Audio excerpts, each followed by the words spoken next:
Friends, welcome to Latha's cook book. இன்றைக்கி மாலையப்பட்ச லஞ்சோட second day காமிக்கிறதா இருக்கேன். இன்றைக்கி என்ன பண்ணுறதா இருக்கேன்னாக்கா வாழைப்பூ போட்டு பருப்பூசலி பண்ணி வத்தக்குழம்பு, சக்கரவள்ளி கிழங்கு, அப்புறம் மேங்கோ போட்டு ரசம், மாங்காய் இருக்கு இல்லையா, அது ரா மேங்கோ, அதோட ரசம். அவ்வளோதான் இன்றைக்கி சமையல். ஸோ நான் இதுக்கு துவரம்பருப்பு யூஸ் பண்ணுறதா, என்ன பண்ணுறது, எப்படி பண்ணுறது, எனக்கு பருப்பூசலி பின்ன எப்படி பண்ணுறது அப்படி தான் யோசிச்சு, சரி இப்போ குழக்கட்டை சேவை இதுக்கெல்லாம் நம்ம உளுத்தம் பொருட்கள் தானே யூஸ் பண்ணுறோம், அதனால் உளுத்தம் பருப்பை பற்றியே பண்ணிடலான்னு.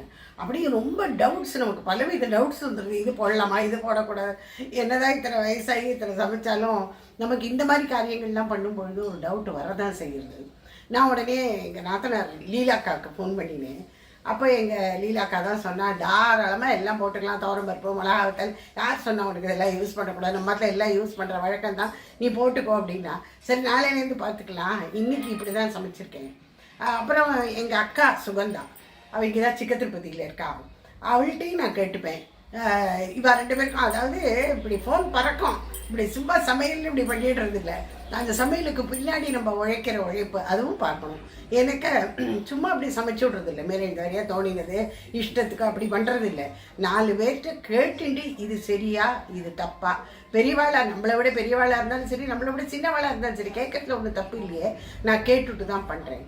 ஸோ அதனால் இன்றைக்கி வாங்கோ சமைச்சுட்டே உங்கள்கிட்ட எல்லாம் இன்றைக்கி என்ன சமையல்னு பார்த்துட்டு பண்ணிகிட்டே உங்கள்கிட்ட பேசுகிறேன். இன்றைக்கி வாழைப்பூ பருப்பூசலி பண்ணலான்னு இருக்கேன். இந்த முதல்ல வாழைப்பூ ஆயணும், இதுவே பெரிய அரியம்தான். இந்த மடலாக எடுக்கணும், அப்புறம் ஒரு மடலில் இதை எடுத்து வைக்கணும்.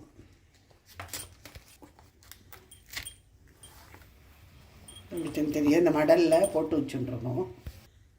நாங்கள்லாம் இந்த இது இருக்கு இல்லையா, கண்ணாடின்னு சொல்கிறீங்களே, இதை நாங்கள் எடுக்க மாட்டோம், இது அப்படியே தான் இருக்கும்.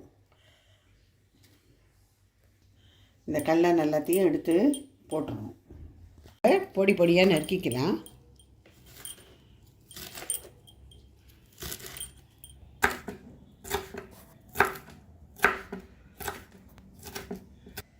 இது நல்ல பொடி பொடியாக நறுக்கியாச்சு. இப்போ இது நான் யூஸ்வலாக இந்த ஜலத்தில் மோர் விடுறதில்ல, எலுமிச்சம்பழம் தான் போட்டு பண்ணுறது. இது எலுமிச்சம்பழம் கலந்த ஜலத்தில் இது வச்சாலே உங்களுக்கு கருக்காது, நன்னா இருக்கும் அப்படியே. ஸோ வாழைப்பூ போட்டு பருப்பூசலி பண்ணலான்னு இதை நறுக்கி வச்சுட்டுருக்கேங்க. இது யூஸ்வலாக நம்ம துவரம்பருப்பு கடலைப்பருப்பில் தான் பருப்பூசலி பண்ணுவோம். நான் இன்றைக்கி உளுத்தம் பருப்பில் நானே பண்ணினதில்லை, இன்றைக்கி ட்ரை பண்ணலான்னு. ஏன்னா உளுத்தம் பூரணத்தில் தானே நம்ம சேவை பண்ணுறோம், அது நல்லா தானே இருக்குது. ஸோ பருப்பூசலி பண்ணி பார்க்கலாம்னு ஒரு ஐடியா. ஸோ வாழைப்பூ பருப்பூசலி, வத்தக்குழம்பு அதுக்கு வைக்கணும். சக்கரவள்ளி கிழங்கு ஒன்று தான் இருக்குன்னா, இதுவும் இன்னி வரைக்கும் பண்ணினதில்லை. சக்கரவள்ளி கிழங்கெல்லாம் போட்டு வத்தக்குழம்பு பண்ணினதே இல்லை. ஸோ அதுவும் இன்றைக்கி பண்ணுறதா இருக்கேன். மாங்காய் ரசம், இன்றைக்கி சமையல் அவ்வளோதான். இப்போ வத்தக்குழம்புக்காக புளி நினச்சி வச்சுருக்கேன் கொஞ்சம் வெந்நீரில், இவ்வளோ தான் போட்டிருக்கேன். என்ன இன்றைக்கி காத்தால் சாயந்தரம் உப்புமாவோ இன்னும் வேறு எதாவது பண்ணினோன்னா அதுக்கு தொட்டுக்கிறதுக்கு சரியாக இருக்கும். மற்றபடி நாளைக்கெல்லாம் இது எடுத்துக்க முடியாது, என்ன காய்கறி வேறு போடுறோம்ல, சாப்பிடக்கூடாது. அதனால் இது வத்தக்குழம்புக்கு. இது இந்த வாழைப்பூவையும் கொஞ்சம் வேக விட்டு கொட்டின்னு விடலான்னு பார்க்குறேன். இந்த கடாயில் வெந்நீர் வச்சுருக்கு, அதுக்கு ஒரு சிட்டிக்கு உப்பு போட்டுக்கணும். இந்த வாழைப்பூவை நல்லா வாஷ் பண்ணி அதையும் போட்டேன். இதில் மஞ்சப்பொடி போடக்கூடாது, பட் கலரிங் எப்படி வரும்னு எனக்கே தெரியல, பார்க்கலாம். இதை வேக விட்டு இந்த மாதிரி வடிகட்டியில் கொட்டி வச்சுட்டேன். இந்த ஜலம் பாருங்கோ எவ்வளோ கருத்து போய் கிடக்குது. பருப்பை நினச்சி வச்சுருந்தேன் இல்லையா, இதை மிக்சியில் போட்டு ஜலமே இல்லாமல் அரைச்சி வச்சுட்டுறணும். இதில் ஒரு மிளகா வத்தல் போட்டுருக்கேன். ஆக்சுவலாக நான் போடுறதா இல்லை, மிளகா போடலாமா வேண்டாமான்னு ரொம்ப யோசனை பண்ணிட்டேன். மிளகு போட்டு தான் அரைக்கிறதா இருந்தேன்.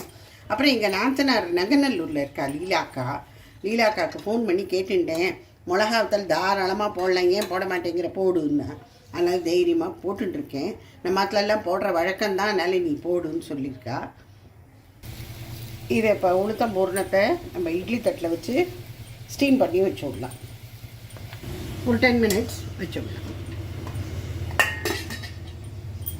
சக்கரவள்ளி கிழங்கு இப்போ நறுக்கிக்கிறேன் வத்தக்குழம்புக்கு.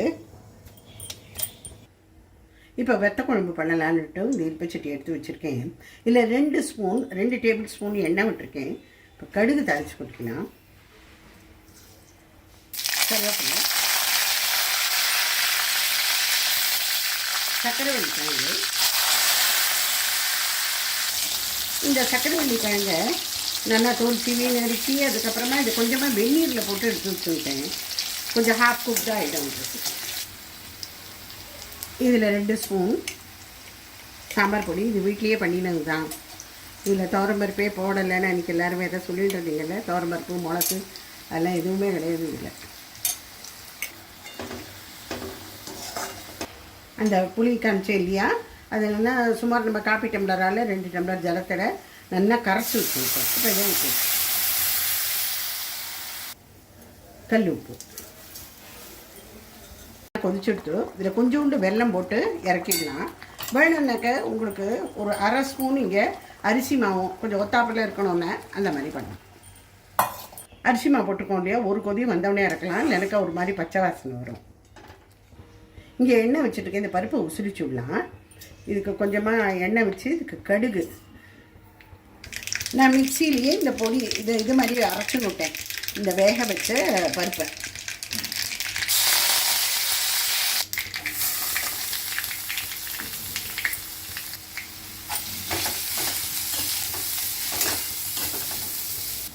அப்போ உப்பு அரைக்கிறதே போடலை, இப்போ உசிரிக்கிறதே போடலாம். அப்போ கரெக்டாக வரும். அதனால் இப்போ போட்டேன். இதில் ஒரு கை ஜலம் தெளிச்சுக்கணும். அப்போ சாஃப்டாக மெத்தன்னு இருக்கும். ஏற்கனவே சொல்லியிருக்கேன். இப்போ இந்த வடிகட்டி வச்சுருக்கோம் இல்லையா வாழைப்பூ, அதை லேசாக அப்படி வதக்கிடலாம். வதக்கிட்டு அப்புறம் அந்த பருப்போட மிக்ஸ் பண்ணிக்கலாம்.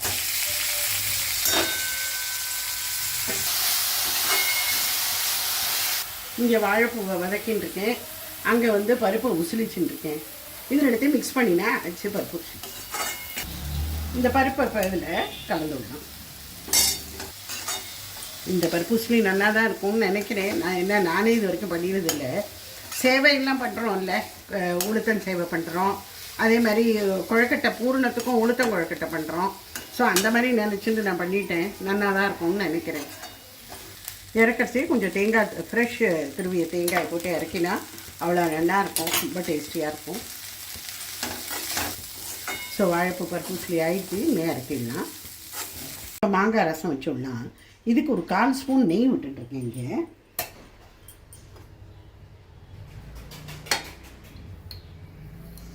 இதில் கொஞ்சமாக கடுகு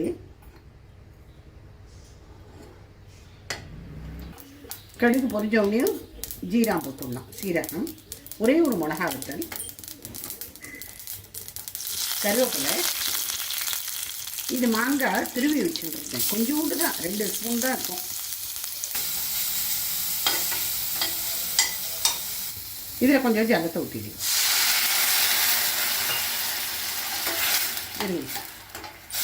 கொஞ்சமாக உப்பு போட்டுக்கணும். இது கொதிச்சுட்டு இருக்கிறதே கொஞ்சமாக ஒரு சின்ன துண்டு இஞ்சி அதையும் சீவி இதில் போட்டுக்கலாம். ரொம்ப டேஸ்டியாக இருக்கும். நல்லா கொதிச்சுட்டு 100 டம்ளர் ஊற்றி ஜலம் ஊற்றி விளாவி வச்சுடலாம். இதுக்கு பருப்பு ஜலமெல்லாம் ஒன்றும் தேவையே இல்லை.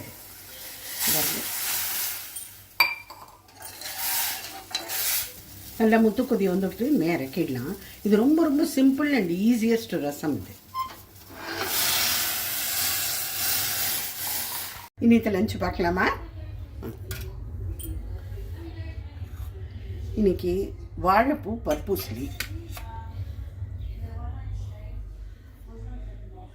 சக்கரவள்ளி கிழங்கு போட்டு வெத்த குழம்பு, சூடான சாதம், நெய்,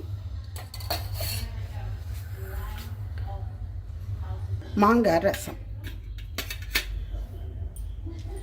தயிர். ஸோ இதான் இன்னைக்கு சமையல். ரொம்ப சிம்பிளாக தான் பண்ணியிருக்கேன். ஒரு பருப்பு உசிலி, வெத்த குழம்பு, ரசம், அவ்வளோதான். ஸோ நாளைக்கு பார்க்கலாம். Bye friends.